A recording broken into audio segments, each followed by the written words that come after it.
thì hỏi bố bà cần nhủ nhỏ vừa bằng đảng này kì danh duy xăm nhỏ hàng nhúng ồ đồ nào ngô bữa thì hỏi bữa kì tôi nói cái này duy nhá bữa lãnh trình tôi đâu đồ nét nhá miền bữa tăng khám bữa cần nó lãnh trình được bộ hay bữa nó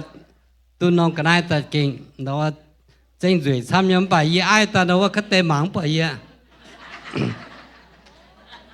mà cả bữa ấy tiếp tham như mưa tỏi mà bữa tại chạy bữa cho là bài đom mai xiang miên tại tàu chuẩn nó mai nó thốt số chỉ xin ổ mà cả bữa tỏi tôi tao xiang tai ổ mai nó số chỉ xin ổ ý bữa welcome bữa mai ổ bukannya family hama tao ok mai na bữa tất cả bữa là mai anh yêu con à rồi bữa tất cả khoa chiều lấy chín chiều bèo chơi bữa chung chụp bằng miếng mua tỏi đó miếng tu dân thật chiều sinh tiền tại trên chiều chẳng tiết chiều thu ít chẳng năm chiều bữa chiều con mà chiều chạy bữa tụng yếm miếng bèo chơi chung tu chiều kia bèo on tụng bữa dân tại đó miếng tu chiều bèo on mà tây à mà bèo on yếm béo nhẹ mà tây à yếm mỏ phải yếm hắn tòng mà chiếu cố được bữa giờ cha đồ tông yếm bữa đầu tiên nào viết cho hai dân thái chiếu sinh tiền sinh chiếu chẳng tiết chiếu thu hồ ít chẳng năm chiều mà chiếu chạy bữa tông yếm như bữa khó chơi hồ to chia tiếng ý xuyên bữa amen.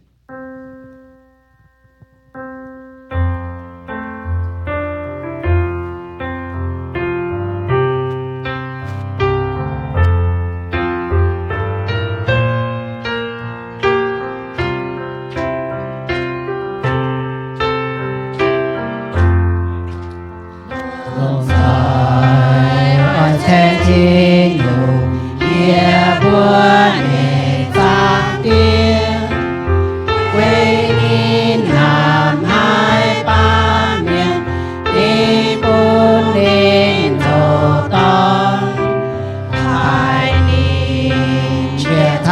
subscribe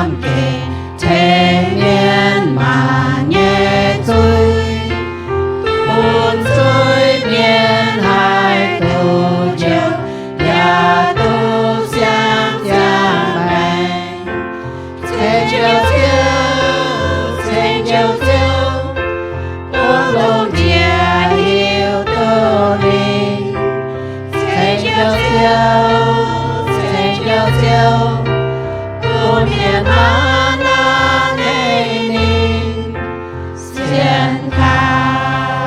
kênh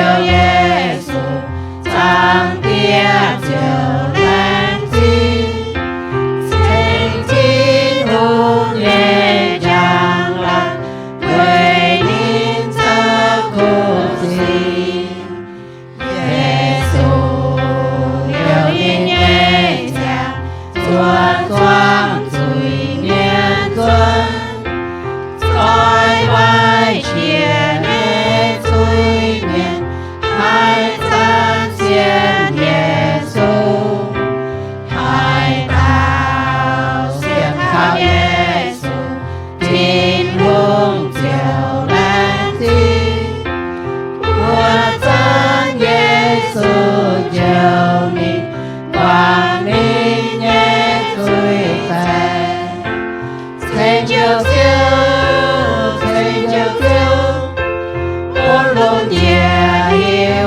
Gõ để không bỏ lỡ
成就救，成就救，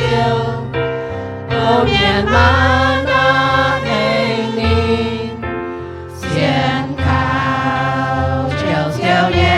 稣，上帝救人子，曾经红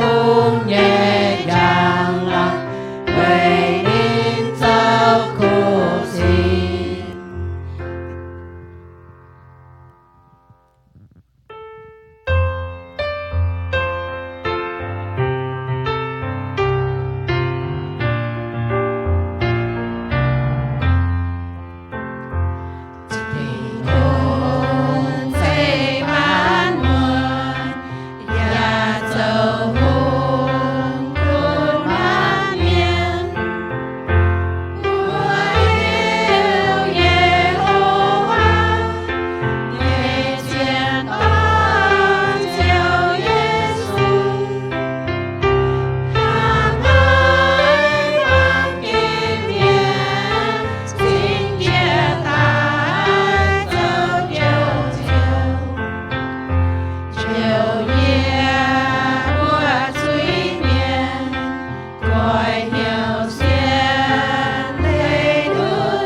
năm chế hồ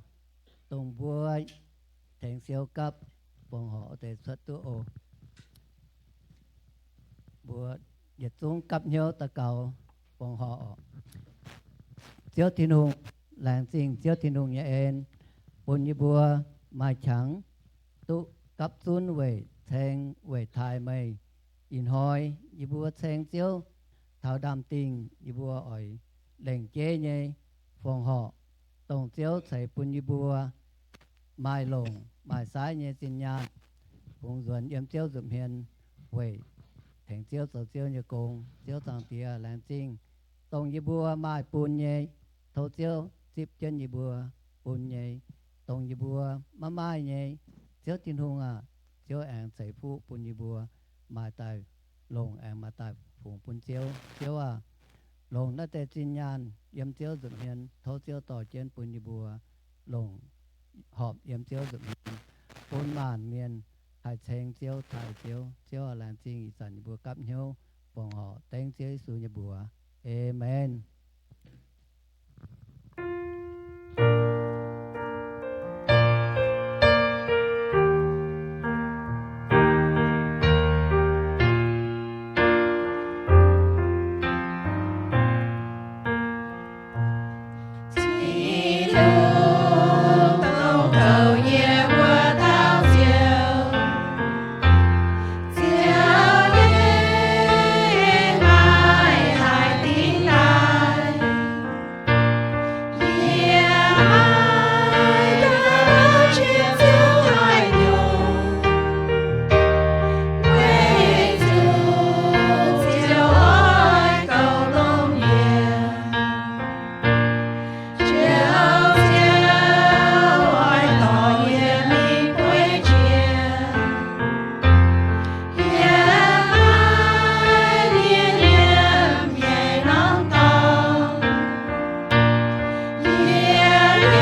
xuống hàng phải chân sâu chân ồ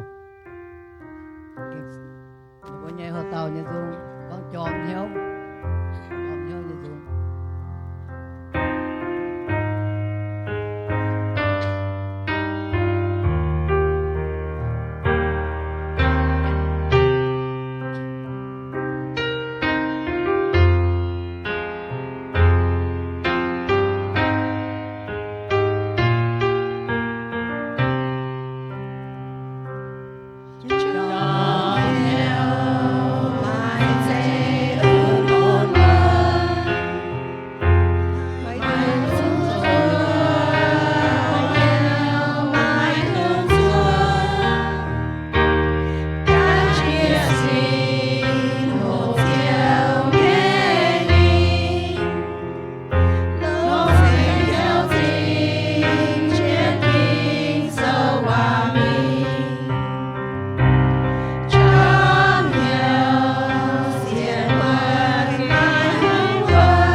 nó bây giờ dùng dành bữa nay ở thô bữa cho bữa can xin nhân phone bung phải mình tung bún niệm bui mất đàn chủ bùi nhập đàn chủ cần tàu hắn nó nằm trong hồ ở thô bùi nhập xuống thành chân tiếp bây giờ chịu ba miền cổ khám và ta thành tàu kinh số như hòa ô anh tin nhập xuống ô Vậy còn đom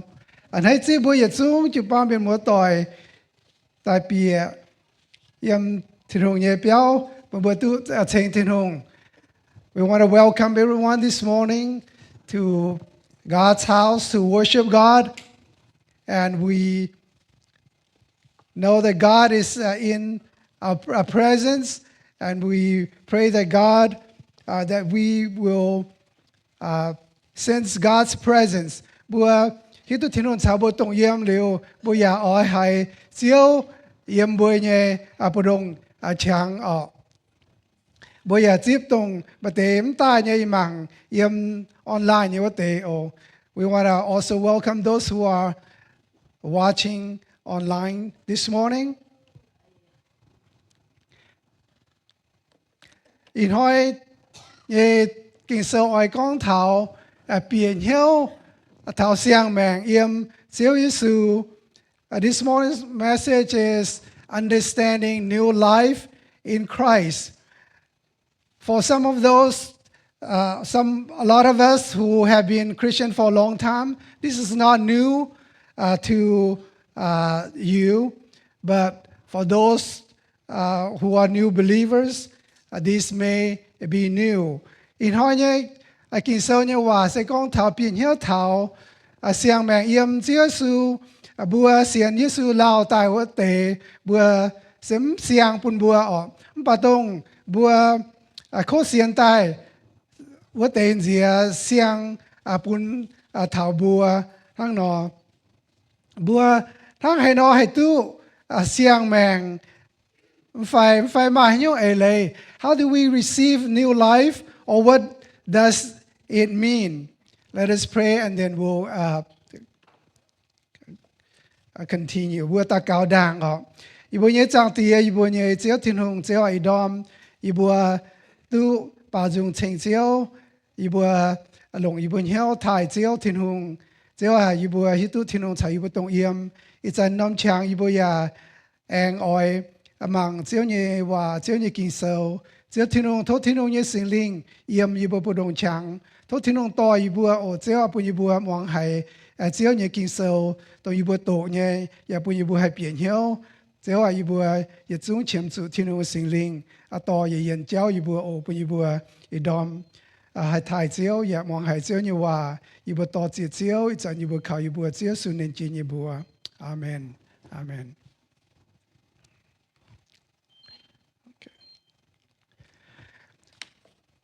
Buồn ha nó hay tu xiang mèng yếm Chúa Giêsu phải mai hay nhung ấy lấy bùa hiếu tu nhẹ ở bùa xiên Giêsu Kitô nhẹ chẳng hồ bùa tu hải chiếu nhẹ khu phiền chiếu nhẹ khu phiền sẽ thiên hùng nắm hay bùa thiên hùng yếm qua thiên tòng bùn Chúa Giêsu Kitô diệt thảo bùa pam kên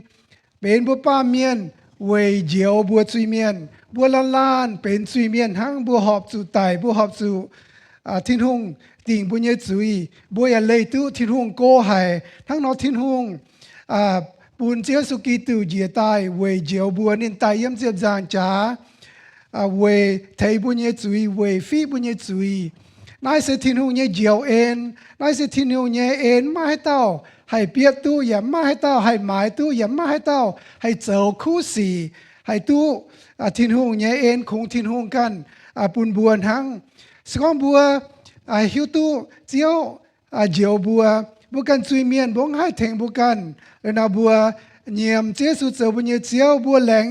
กันChúa Giêsu Kitô bùa coi hiếu quảng chui liệu bùaกันChúa Giêsu Kitô bùa ya xiên nín tông nín châu nhớ con yếm chép giang trả thầy bùa nhớ chui nín hai thèn bùa bùa nhung bùa coi hiếu quảng chui bùa ya xiên nín can nín bùa nhung tông năm chiếc hồ bùa ya tu xiang mèng bùi ya đứa nhé chiếu ya pun bùa tu ya liu nhé mèng yếm này chia con yếm này thiên hùng ya cho bùi nhé cúi chui quang dành liu nín bún nhẹ chinh dễ nhẹ mèng tông đua nhẹ beng phim nhẹ mèng tông mai chuối nhẹ mèng đua nhẹ bún bùa thiên hùng màng bùa sẽ ni màng bùa mai chuối ni màng bọt bùa sẽเป็นchinh dễ nhẹ mèn với chủ chia su ký tù đam tong bùa yếm thiên hùng nhẹ giờ miền ở thằng nó thiên hùng nên cho bún bùa đua nhẹ tu giờ liều nhẹ mèng giờ bún bùa giờ con mai xiang mèng. We receive new life. It's not on our own. We cannot earn it. We cannot pay for it. But when we heard the gospel that God in Christ Jesus came down from heaven and born into human flesh, and He died on the cross for our sins. He took our sins on the cross. He took our penalty for us. And when we repent of our sins, we come to follow Him. And we, that moment, we become a Christian. At that moment, we receive Christ into our heart. We receive new life. And God imputed Christ's righteousness on us. And all of our sins, our penalties have been paid. And when God looked at us, God didn't see our sin, but see Christ's righteousness on us. And that moment, we receive new life in Christ.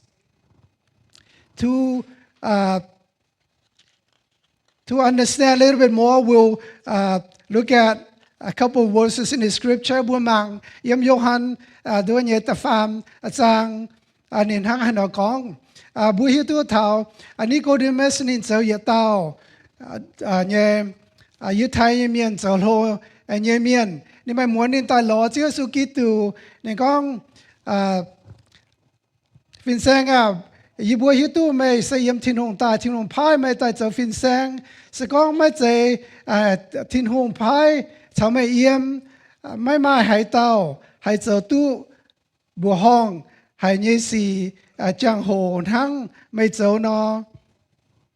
Giêsu tao y con chiến bùa mày hải tàu mày cần xiang dùng mày hải tu bìa thiên hùng nhẹ của Nicodemus came to Jesus at night, and Jesus, he says,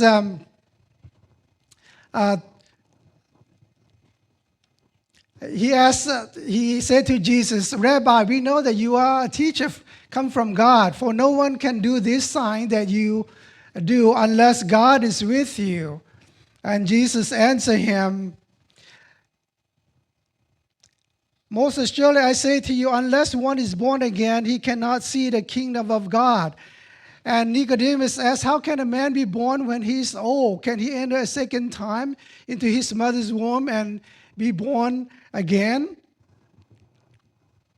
Jesus answered, most surely I say to you, unless one is born of water and spirit, he cannot enter the kingdom of God. That which is born of the flesh is flesh, and that which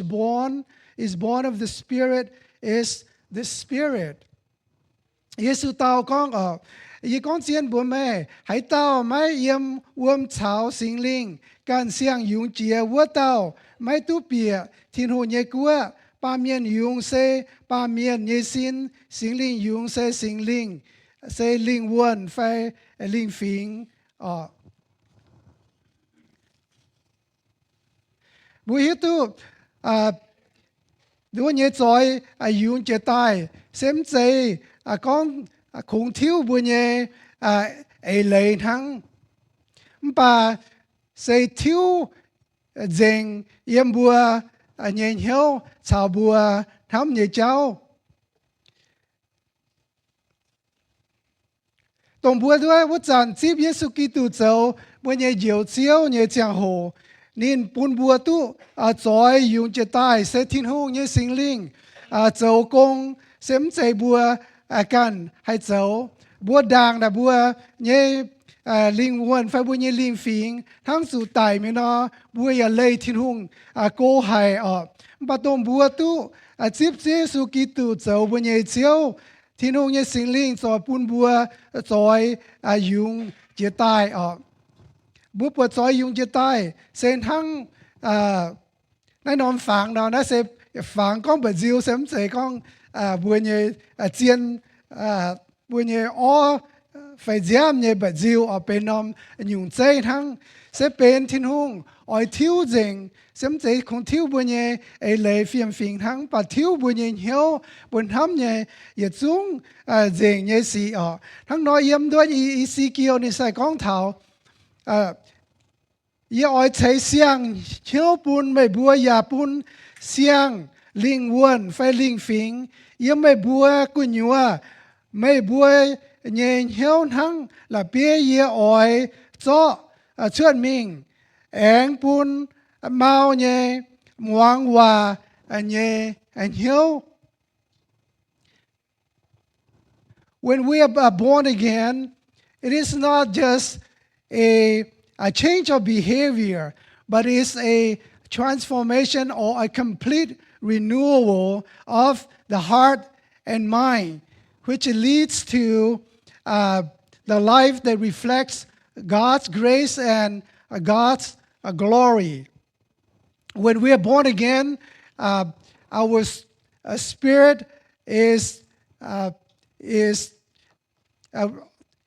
rebirth, or we are alive again. Previously, we are dead in our spirit because we had nothing to do with God. But it is the God, the Holy Spirit, that give us a new birth. Why is it necessary to have a new birth? Just as Christ told Nicodemus, you have to be born again to see the kingdom of God. Because of the flesh and blood, the way we are, because we have sin nature, we cannot see the kingdom of God, or we cannot enter the kingdom of God unless we are born again. Bữa sự cho dùng chia tay bữa sinh tai tu bia thiên hùng nhẹ cuốn hăng chiếu sự con bữa Nicodemus muốn nó bữa nhẹ sa ó bữa nhẹ sin này bữa nhẹ lô mèng nắm hai bia thiên hùng nhẹ cuốn bữa con ở sự cho dùng chia tay Nicodemus nên yếm biển hiếu tháo cho dùng chia tay thằng hay nó Nicodemus didn't understand the new birth because they knew. As a Pharisee, as the Bible, that he knew the law and the Old Testament. When the Gentiles want to be Israelites, they have to go through a baptismal or proselyte process to become a Jew. So they had to do a baptism of repentance. But that is physical. But Nicodemus probably thought to himself, I am old now. I cannot change. If I have to change, there's no hope in me.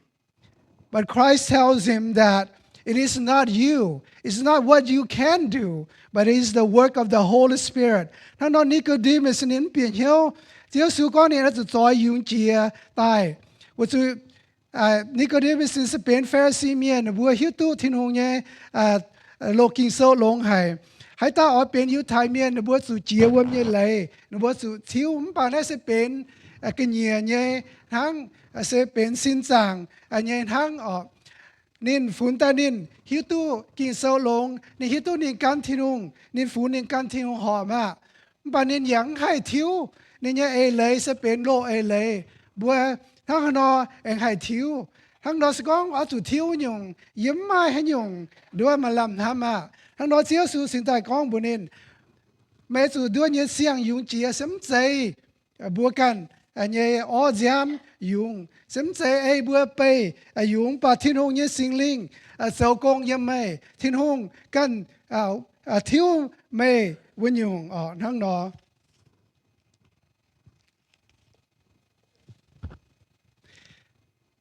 The new birth results in transformation or regeneration of a person. It includes the mind, hearts and thoughts, behaviors, motives, our desires and will.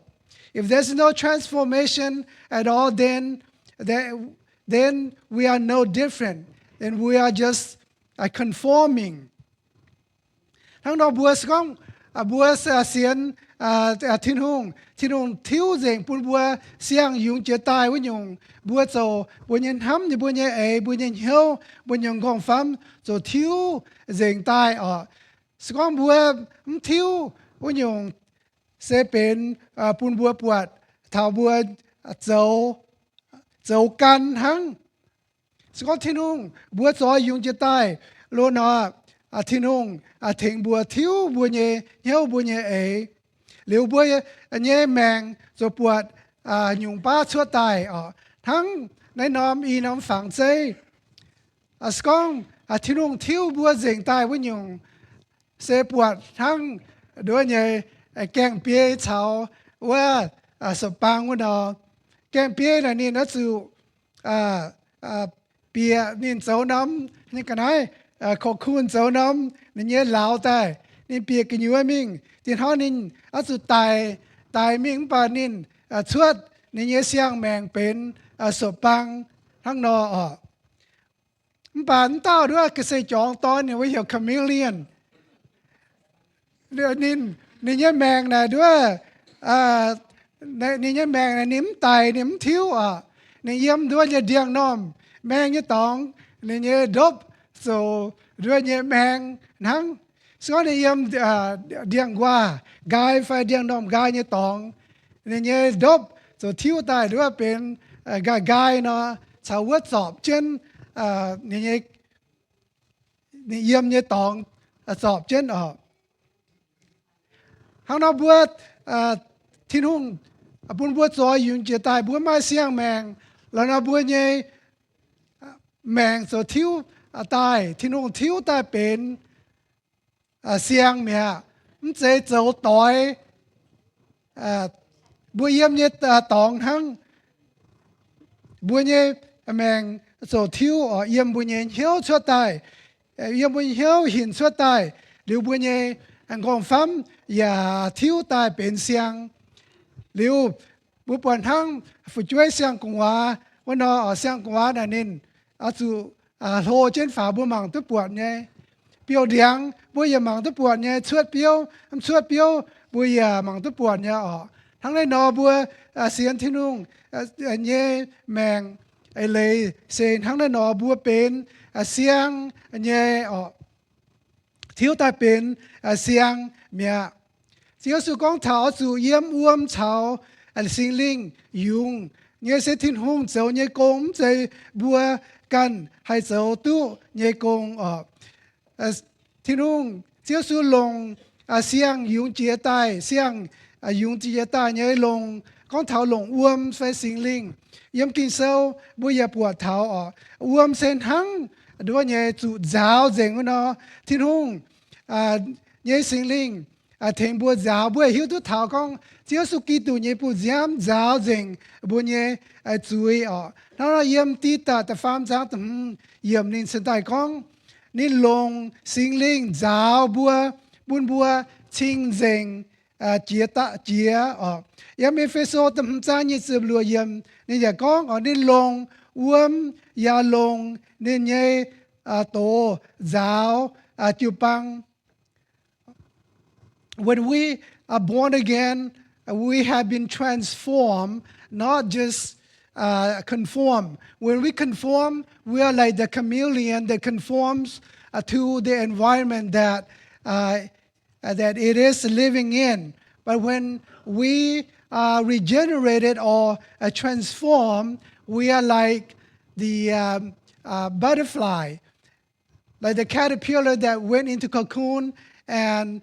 got a new birth, and it became a butterfly. That's called a transformation. When Jesus speak about new birth and using the word water and spirit, we have seen in other verses that speak about the new birth like a washing by the Holy Spirit in Titus 3:5 and Ephesians 5:26. Ephesians 5:26 says, washing of water by the word. Also we see in John 17:17, Jesus pray to the Father. He says, sanctify them by your truth. Your word is truth. So the Holy Spirit washes us and cleanses us, and also the Word of God sanctified us. As we know, then when we are born again, we go through a transformation, and then our lives, God washed us and also sanctified us and justified us. Bữa thảo bữa xiên chia su ký tu thiên hùng oi phiếu bữa xin dành tai nên ya long nên nhé và đua nhé oi sa bữa xin dành thằng yếm đua nhé Gioan 17 章17yếmเนี่ย講chia su nên講thô tê long mà nhé chiên lấy bún nên bữa xin dành tai mà nhé và sẽ chiên lấyทั้งนอบัวตู้จอยยิงเจียใต้บัวจอตู้เสียงแมง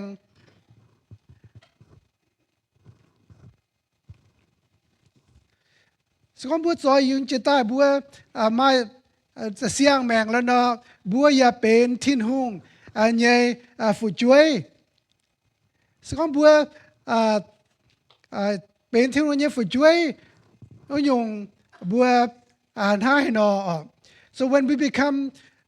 born again, when we are born again, we have a new life, we also become children of God. John 1, 11, 13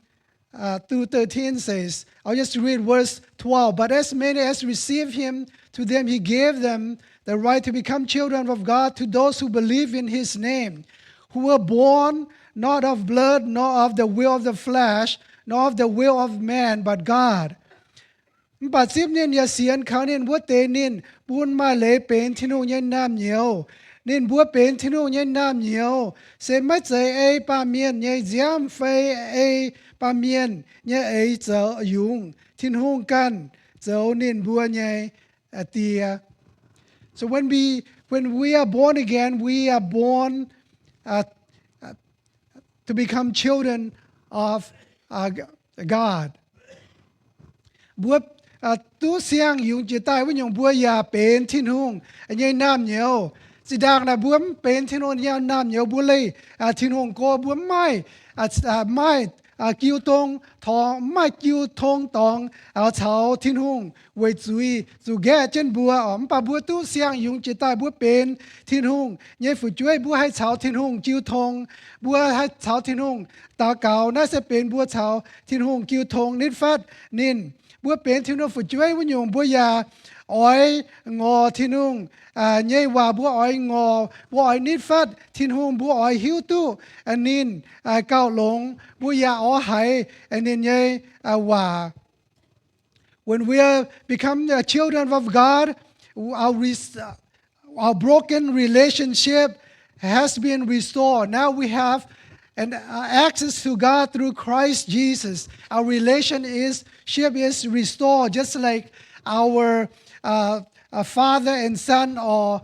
parents and children's relationship. When it's broken, there's no relationship. We don't even want to talk to them. But when our relationship is restored, we have that access. God grant that access to God through Christ Jesus. Now we can pray to Him. We can talk to Him. Now, when we become children of God, we also want to know Him more. We yearn and we hunger and thirst to know Him more. And our desire is to know Him and to grow in Him. And in order to do that, we to listen to His Word. Through His Word, we can grow and we can know Him and know His perfect will. Thằng người đó bữa bên thiên hồ nhé phảiជួយvới nhung bữa nhé hiếu cho ỏi bữa nhé hiếu cho ỏi ngò ở hiếu cho thảo thiên hùng nhé và ỏi thiếu tu thiên hùng nhé bún bữa ở bữa giờ ở hải thiên hùng bữa nào nó hải thiên hùng bữa ở hải thiên hùng là bữa cho thảo thiên hùng chiêu thông liệu bữa hải thiên hùng là yếm thiên hùng nhé và xong bữa ở hải thiên hùng nhé 話呢本在咪往電用，本在咪喺電用，所以本咪喺電用，然後本係天父耶話哦，ทั้งอาดัมชาวไอ้วายมว่าหุยวันเนาะหรือว่าหายทิ้งว่าเยาว่าเร็วหรือว่าเองหายให้โยนเยาว่าหรือว่าเองปุงนอมิงเองมองหายด้วยเมียนเยาว่าด้วยสู่นบัวอ๋อคงที่นู่นเยาว่าทั้งบัวหายให้ถึงบัวปุนบัวให้โทปุนบัวหิวตู้ที่นู่นเยไอ When we become children of God, we want to hear from God. The only source that we want to hear from God is through His Word. We cannot listen to any other things and expect to be heard from God. Through His Word, we hear from Him. There's no other sources. We know that in Garden of Eden, Adam and Eve, they heard from God, but they also listened to the voice of the devil. And what happened? When they listened to the voice of the devil, they fall into the temptation. They fall into Satan's scheme and they were deceived. So it is very important, if you want to hear from God, don't listen to any other thing besides God's word. ทั้งนอบัวหายที่นุ่งเยว่าบัวสมหวังด้วยเยเจียวเยกินเซลเยว่ามันใจมีหวังที่ยุ่งสก็มีหวังที่ยุ่งบัวหายด้วยเยจุดัวอ๋อทั้งนอบัวด้วยเยเป็นที่นุ่งเยฝึกช่วยตายบัวอย่าอ้อยโทบัวอย่าอ้อยหายที่นี่เยว่ามันด้านบัวใดทั้งบัวอย่าอ้อยโหหวังที่นุ่งเยว่าสก็ให้จันบัวหวังที่นู่นเยว่าบัวอย่าจู่บ่จู่ด้วยเยที่นู่นจ่าบัวอ๋อ When we become children of God, we also, besides yearning to know Him more, we also yearn to be obedient to Him, and we practice obedience. Sometimes we disobey God, and when we disobey Him, there's consequences. And we will be taught a lesson because God loves us. God has to teach us and show us a way. Thiên hùng đứa nhớ buồn muang hòa nhớ sẽ hồ thiên hùng giáo bùa bùn bùa hiếu thảo con thiên hùng hâm bùa thiên hùng khó liền bùa ỏi bùn bùa hay châu họp nên ởทั้งđó. Sự con bùa xiên thiên hùng bùa tu tròi dùng chế tài bùa mai xiang mèng với dùng bùa ya bên xiang chế chế tài nhẹ miền ở. When we are born again, we are also a new creation. As in Corinthians tells us, therefore, if anyone is in Christ, he's a new creation. All things have passed away. Behold, all things have become new. Hãy tao chào kỹ tu chuang mèng chiang, vô tao bên xiang chế tai nhẹ miên, lô nhẹ như nhung, chia dành yết chung bên xiang nhẹ tai à. Xong bố cho dùng chế tai, bố cho bên xiang chế chia tai với nhung. Thiên hùng chế bố ba miên, chế bố ba miên, nên chế bố tai, mai nên nhẹ phẳng, chế chuang nên, bùa hay thăm bùa hay hiếu tu bùa đứa nhớ thiên hùng bún chong mèng bùa hiếu tu tòng hiếu tu chủ nãy sẽเป็นthiên hùng nhớ phẳng chế bún thảo bùa bà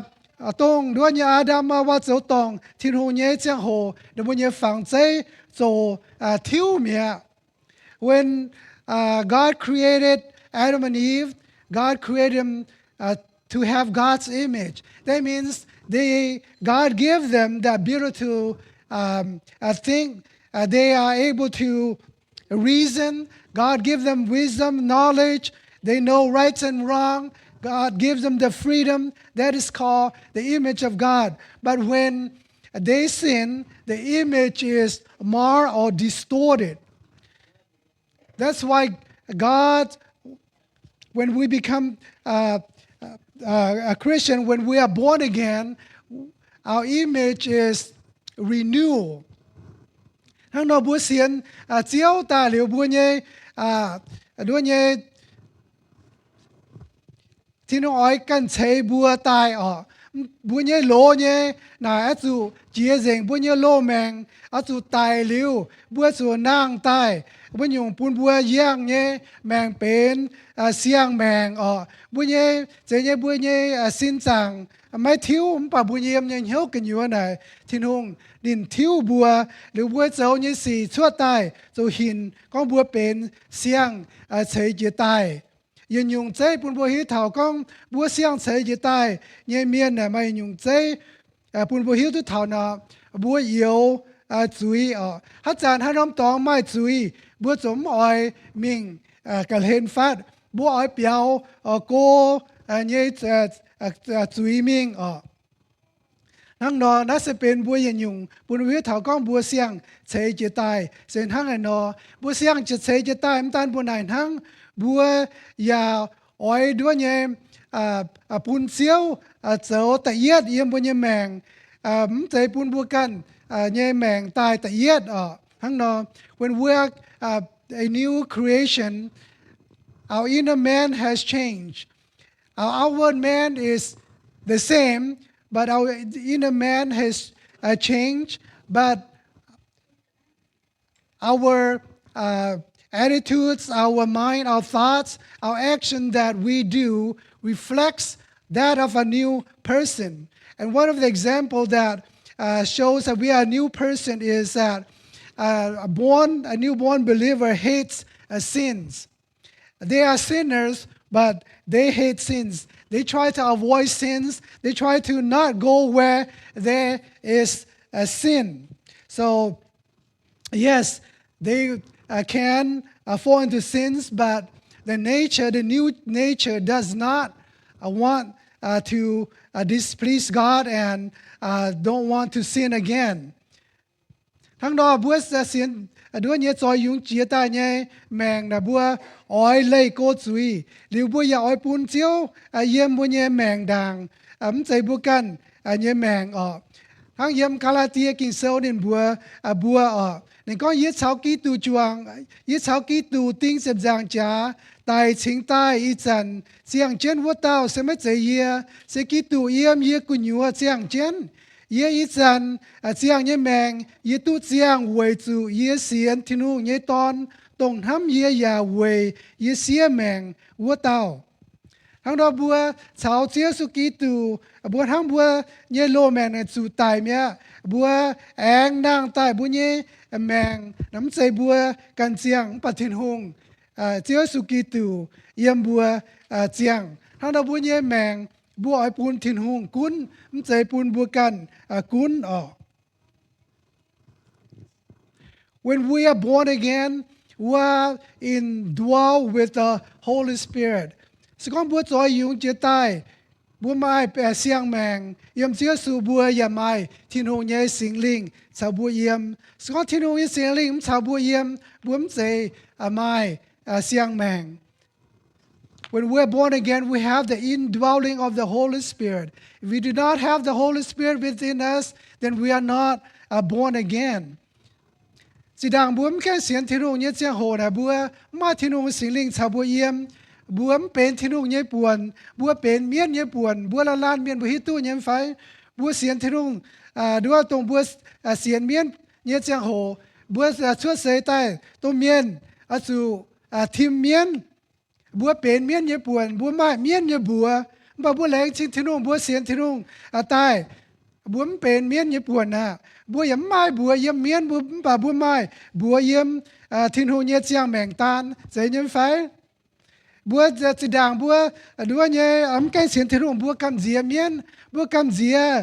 ด้วยหอยเนี่ยบัวเอาเจ้าเนี่ยมีรัศมีบางห้อยรัศมีบางเซลเอาสุยเปียวอย่าสุบางเซลมกาห้อยลงห้อยมันลงเอาเจ้าเนี่ยอย่ารัศมีกำเจียเจนมาเตียเนี่ยบัวอย่ากำเจีย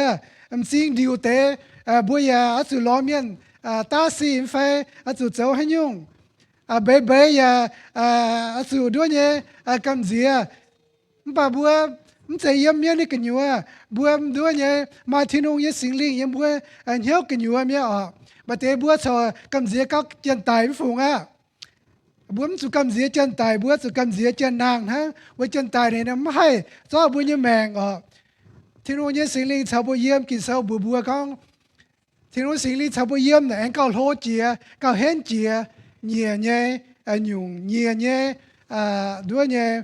cái này bữa su cầm dĩa đua nhẹ miên nhắm phải bướm su cầm dĩa bữa su cầm dĩa chân tài nhắm phải bướm su cầm dĩa với su thiên hùng chào bữa yếm bữa pun bữa hình chia miên mẹ bữa cầm dĩa làm sẽ con bữa dầu máu đua nhẹ có miếng là yết chăm bê xây cha đằng bướm xây thằng nọ bà bữa mình hạt đào đằng bướm su cầm dĩa bữa đua nhẹ mà thiên hùng chào bữa yếm thằng nọ bữa mà thiên hùng nhẹ sinh linh chào bữa yếm bữa hiếu thảo con thiên hùng đua nhẹเป็นติ่งซีนก็บัวเป็นที่นุ่งเย่ปวนเมียบัวเป็นเสเป็นให้ยุ่งเย่วันแรงจริงที่นุ่งต้านบนนายทั้งยังได้กินเซลเนี่ยบัวเป็นที่นุ่งเย่สิงตินที่นุ่งเย่สิงลิงเช้าบัวเยี่ยมเนี่ยทั้งนั้นก็เอาไว้สู่ที่นุ่งไม้ไม่บัวจ่ายให้ทั้งนายไม่บัวอ้อยสู่ลงไม่บัวเย่สินทายทินหงทินหงเยสิงลิงชาบัวเยี่ยมบัวเป็นทินหงเยเมียนบัวเป็นเสียงยุงจะตายบัวไม้ทินหงบัวไม้ทินหงเยเสียงแมงวันยงนี่ก้องเหี่ยวบัวเอาสุลงบัวเยสินลงบัวเยด้วยเหี่ยวเวยทายทินหงใจยังไฟบัวมีสันบัวลงบัวเยเหี่ยวลงบัวเยจุยทายทินยงเชิงที่ยงก้าวโลเจียทิ้งหงบ่าบัวหลงบัวเหี่ยวหลงบัวเย่ด้วยเย่ลิงวนบัวเย่ลิงฟิงทายเชิงทิ้งหงบัวเป็นทิ้งหงเย่ฝึกช่วยทิ้งหงน้ำเหนียวนินยาเย่สิงลิงชาวบัวเยี่ยมอย่าปุ่นบัวไม่ช้าปุ่นบัวให้เจียงเว่ยทิ้งหงทิ้งหงเย่สิงลิงอย่าเยียนเจ้าต่อบัวปุ่นบัวให้เยี่ยมหอบทิ้งหงให้กันทิ้งหงวันยงสกองบัวเป็นที่นุ่งยันนำเหยียวบัวจอยยุงจะใต้บัวไม้เสียงแมงก็ยุงบัวหยาบด้วยเยี่ยมเสียวเยซูกีตูเยี่ยมเป็นเยนอมซินบัวเยเสียวสุกีตูเจ้าบัวเยซินเยมกอง when we are born again we are also born into a member of Christ's body or the church. We are no longer alone. We are in a body of believers and a bigger family called church. And we know that Christ is the head of the church. We are all brothers and sisters in Christ. All of us are important and we all play in a role in this body. We are all at the same level. We are all growing together. We are all to serve one another and to love one another. And we are all together to share the gospel, the message of salvation to others. ท่านนอบัวมาเสียงแมงไม่ยุงบัวอย่าเป็นซอยยุงจะตายบัวเสเป็นเหยียดเยี่ยมเหยียดเป็นเหยียดเปี้ยวเมียนบัวเสียมเหยียดเปี้ยวเมียนเสเป็นเหยียดน้อมจูปังบัวยุงบัวเหยียดซุ้งเป็นที่โนเยน้ำเหนียวเป็นที่โนเยฝึกช่วยทั้งบัวละลานเมียนเสฟีนทั้งเยฟีดงโลเยบัวละลานเมียนเป็นไม้ป่วนอย่าเป็นหลงเจียนเยี่ยมเหยียดน้อมจูปังเป็นเหยียดน้อมสินมาฮลานเก่าไฟมาฮลานแองเก่าโลบักขุงบุญเยเจียวสิสุกิตูเก่าโลเสเปียมบุญเยเจ้าบุญเยก้องเจ้าบุญเยเจียวทั้งนั้นบัวเป็นมัวต่อยบัวเป็นกอเยียวมัวด้วยเยหนาวยำไนจูปังกันอยู่บัวยาโหโหเจนมิงบัวยาโหหิวเจนมิงบัวยาโหฟูซูทินหงบัวยาโหฟูซูล้านบัวยาโหล้านทำล้านบัวยาโหล้านกวางล้านยิสุยบัวยาโหด้วยเยเวอต่อคู่เฟียนปุนกันล้านส่วนบัวตุจอยยุงจะตายบัวไม้เสียงแมงยำเชื้อสุกิตูบัวยุงบัวยาไม้ เป็นมาลำทำเยตองเยเมียน when we are born again and living a new life in Christ we have this blessed hope Titus 2:11-13 I'm just going to read verse 13 looking for the blessed hope and glorious appearing of our great God and Savior, Jesus Christ, who gave himself for us that he might redeem us from every lawless deed and purify for himself his own special people, zealous for God, for good works. Ôi dùn hăng nay nó dấu chúa trên bùa mai làm hâm ôi tu nhé on lọ tông lô chia nhé thiên hùng bùa nhé diệu chiếu Giêsu Kitô yếm nín giang làng áng tai nín về bùa xia nín ca nhé mèng chùa bùa duẩn lấy đút chui yết chung vài nhé ó nhé xì nín ya giáo bùa chinh dành tai bên nín cần nhé miên bùa chiều chom hiếu dấu nhung nhung khu xì bùa xia xiên Giêsu Kitô bùa tu tội yung chỉ tai với nhung bùa ya mai làm hâm tòng chânว่าcon blessed hope bùa miênว่าอย่าฟันตายconไอ้ตู้อ่อนหล่อตรงโหเจียเนี่ยทิ้นหุงบวยเนี่ยหนังให้ด้วยเนี่ยก็ให้ตู้เมงแปรออกนั่นจะเป็นบัวเนี่ยมาลำทำนั่นน้อมด้วยมาลำทำเสียให้ยุ่งเสียเปตรงด้วยเนี่ยเจ้าสู่แหลงเช่นออตายซิบบัวจวนมินชาวนินเยี่ยมเนี่ยเจียงโหออก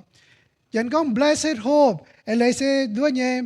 หลงหายเนี่ยอ่อนหล่อหายเนี่ยตมมาลำทำเยี่ยมเจียวทิ้นหุงเสียเป็นเจียนเนี่ยเสมใจของด้วยเนี่ยแล้วก็น้ำเถาทั้งเป็นเซียนเนี่ยย่างหลางเนี่ยตรงทิ้นหุงนี่อ้อยใต้จิบบัวมิงชาวนินเยี่ยมเนี่ยเจียงโหwhen the Bible says the blessed hope it is not an uncertainty but it is a certain thing that will happen. And also when it is certain, we anticipate His coming. So it is not just a blind hope or a false hope. It is a sure hope that Christ will come again and He will receive Himself. He will receive all of us to Himself. And this is called anticipating for His return. And this is a sure hope that God has promised us. น่าจะเป็นทิ้นหุงเนี่ยแหลงเนี่ยว่าปุ่นบัวมาลำทำเสนินอ้อยต่อบัวเสนินเยี่ยมสกอนินมันแกงตายเนี่ยเจียงโหบัวจวนใส่นี้บัวตุเสนินเยี่ยมเนี่ยไฟบัวตุเสนินเยี่ยมเนี่ยบัวฮัจันบัวเลยในน้ำปั๊มเกณฑ์กินเสบัวก้องบัวเลยในน้ำปั๊มเกณฑ์บัวโจตุเสนินเยี่ยมเนี่ยวัวเนี่ยจำเฮียนBut when we're waiting for Christ,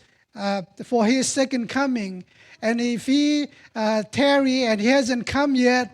and we pass from this world, we will be with Him. The Bible tells us that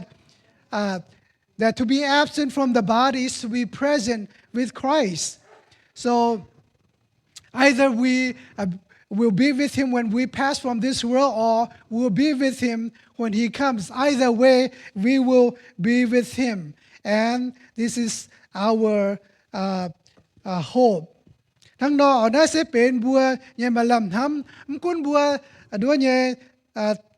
ตายเจียมแกงจวนเนี่ยจะโหบัวอย่าชาวเนียนเยี่ยมปัสกอนี่จวนเนี่ยจะโหบัวชาวนางเจนี่จะโหบัวอย่าตู้ชาวเนียนเยี่ยมเหยียดลิ้วเนี่ยทั้งนอน่าจะเป็นบัวมาเนี่ยลำทำสกอบัวมาลำทำแต่บัวให้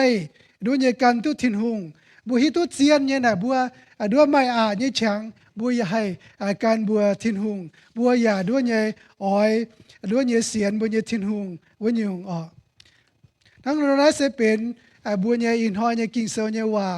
so today's message as I said earlier this is not new to a lot of you but to those who are new this is new It is remind us today that we have a new life in Christ when we come to know the Lord Jesus, when we come to receive Him as our Lord and Savior. We are born again. And when we are born again, we are God's children. We are a new creation. We have the Holy Spirit that lives in us. We are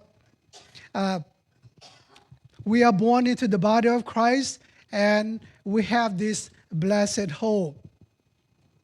Thằng nọ bữa in hỏi bữa nhà kinh sâu bữa ya hiếu tu nhẹ bà tông xiang bữa xiang nhau tế sẽ bên pun